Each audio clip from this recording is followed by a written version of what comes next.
കാരുണ്യ പദ്ധതി തുറന്നുകൊണ്ടുപോകാൻ കോർപ്പറേറ്റ് സ്ഥാപനങ്ങളുടെ സഹായം സർക്കാർ തേടാൻ ഒരുങ്ങുകയാണ്.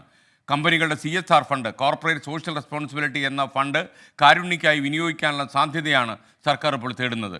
കൂടുതൽ സാമ്പത്തിക സ്രോതസ്സുകൾ കണ്ടെത്താൻ ഭാഗ്യക്കുറി വകുപ്പ് ഡയറക്ടർ അധ്യക്ഷനായ ഒരു സമിതിയും രൂപീകരിച്ചു. 24 എക്സ്ക്ലൂസീവ് VA ഗിരീഷ് ചേരുന്നു തിരുവനന്തപുരത്ത് നിന്ന്. വീണ്ടും ഗിരീഷ് പറയൂ. Good morning. Morning SKN. സംസ്ഥാനത്തെ സാമ്പത്തിക പ്രതിസന്ധി സംസ്ഥാനത്തെ ഏറ്റവും വലിയ പ്രയോജനം തരുന്ന പദ്ധതിയായ കാരുണ്യ പദ്ധതിയും ബാധിച്ചിരിക്കുന്നു എന്നുള്ളതാണ് ഇതിൽ ഏറ്റവും പ്രധാനമായിട്ടുള്ളത്. ഈ കാരുണ്യ പദ്ധതി തുടർന്നു കൊണ്ടുപോകണമെങ്കിൽ മറ്റ് ചില സാമ്പത്തിക സഹായങ്ങൾ കൂടി വേണ്ടതാണ് എന്ന് സർക്കാർ വിലയിരുത്തുന്നു. ഇതിൻ്റെ അടിസ്ഥാനത്തിലാണ് ഇപ്പോൾ ഒരു സമിതിയെ സർക്കാർ രൂപീകരിച്ചിരിക്കുന്നത്. ഇതിൽ സംസ്ഥാന ഭാഗ്യക്കുറി വകുപ്പ് ഡയറക്ടറാണ് അധ്യക്ഷൻ. മറ്റ് 2 അംഗങ്ങൾ കൂടിയുണ്ട്. ഈ സമിതിയുടെ ഏറ്റവും പ്രധാനപ്പെട്ട ചുമതല കൂടുതൽ സാമ്പത്തിക സ്രോതസ്സുകൾ കണ്ടെത്തുക എന്നത് തന്നെയാണ്. അതോടൊപ്പം തന്നെ കാരുണ്യ പദ്ധതിക്കായി ഒരു കോർപ്പസ് ഫണ്ട് രൂപീകരിക്കുന്നതിനും സർക്കാർ ഇപ്പോൾ തീരുമാനിച്ചിട്ടുണ്ട്. ഇതോടൊപ്പം കോർപ്പറേറ്റുകളുടെ സഹായം തേടുന്നതിനാണ് സർക്കാരിൻ്റെ ഏറ്റവും പ്രധാനപ്പെട്ട ഒരു തീരുമാനം വന്നിരിക്കുന്നത്.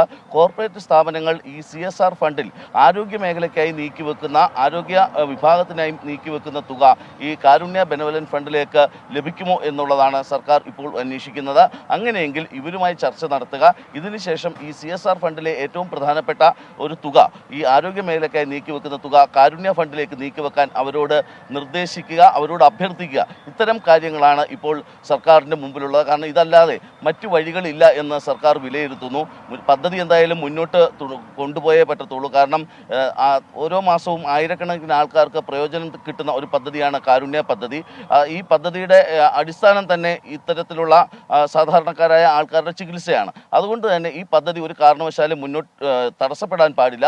പക്ഷേ അതേസമയം തന്നെ വലിയ സാമ്പത്തിക പ്രതിസന്ധി നിൽക്കുമ്പോൾ ഇതിനായി കൂടുതൽ ഫണ്ട് സർക്കാരിന് സ്വന്തം ബജറ്റിൽ നിന്ന് കണ്ടെത്താനും കഴിയില്ല. അതുകൊണ്ട് തന്നെയാണ് ഇപ്പോൾ കോർപ്പറേറ്റുകളുടെ സഹായം തേടുന്നതിനും അതോടൊപ്പം തന്നെ മറ്റ് സാമ്പത്തിക സ്രോതസ്സുകൾ അന്വേഷിക്കുന്നതിനും സർക്കാർ തീരുമാനിച്ചതും ഇതിനായിട്ട് ഒരു കമ്മിറ്റിയെ രൂപീകരിച്ചതും. ഏതായാലും 30 ദിവസത്തിനുള്ളിൽ ഈ കമ്മിറ്റി റിപ്പോർട്ട് നൽകണമെന്നാണ് സർക്കാർ ഇപ്പോൾ നിർദ്ദേശിച്ചിരിക്കുന്നത്. ഇതിൻ്റെ അടിസ്ഥാനത്തിലാകും സത്യം പറഞ്ഞാൽ കാരുണ്യ പദ്ധതിയുടെ ഒരു ഭാവി ഇത്തരം സാമ്പത്തിക സ്രോതസ്സുകളെ അടിസ്ഥാനമാക്കിയാകും. SKN.